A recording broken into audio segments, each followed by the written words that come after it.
Hello Tally users, ఈరోజు మనం Tally Prime లో ఇన్వాయిస్ మీద వాటర్ మార్క్ ని ఎలా డిస్ప్లే చేయాలో సింపుల్ గా చూద్దాం.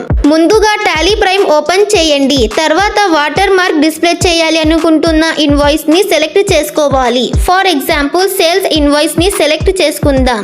ఇప్పుడు కంట్రోల్ P ప్రెస్ చేస్తే రైట్ సైడ్ స్క్రీన్ లో చేంజ్ టెంప్లెట్ అనే ఆప్షన్ కనిపిస్తుంది. దాని మీద క్లిక్ చేసి తర్వాత ఇన్వాయిస్ టెంప్లెట్ ని సెలెక్ట్ చేసుకోవాలి. ఇప్పుడు రైట్ సైడ్ లో వాటర్ మార్క్ ఆప్షన్ కనిపిస్తుంది. దాని మీద క్లిక్ చేస్తే ఒక న్యూ బాక్స్ ఓపెన్ అవుతుంది. అందులో వాటర్ మార్క్ టైప్ సెక్షన్ లో టెక్స్ట్ ఆప్షన్ ని సెలెక్ట్ చేసుకోవాలి. తర్వాత ఇంటర్ టెక్స్ట్ కాలమ్ లో ఇన్వాయిస్ మీద వాటర్ మార్క్ లాగా కనిపించాలి అనుకుంటున్న టెక్స్ట్ ని టైప్ చేయాలి. నెక్స్ట్ కలర్ సెక్షన్ లో మీకు కావాల్సిన కలర్ ని సెలెక్ట్ చేసుకోవచ్చు. అలాగే అలైన్మెంట్ సెక్షన్ లో డయాగ్నల్ ని సెలెక్ట్ చేసుకోవాలి. సెట్టింగ్స్ అన్ని కంప్లీట్ అయ్యాక కంట్రోల్ A ప్రెస్ చేస్తే చేంజెస్ సేవ్ అవుతుంది. ఇప్పుడు ఇన్వాయిస్ ని చెక్ చేస్తే మనం ఇంటర్ చేసిన వాటర్ మార్క్ ఇన్వాయిస్ మీద డిస్ప్లే అవుతుంది. ఈ సింపుల్ ప్రాసెస్ తో టాలీ ప్రైమ్ లో ఇన్వాయిస్ మీద వాటర్ మార్క్ ని ఈజీగా యాడ్ చేసుకోవచ్చు. ఇలాంటి Tally Prime tips and tricks కోసం మా Ayaan software solutions YouTube channel and Instagram page ని ఫాలో చేసుకోండి.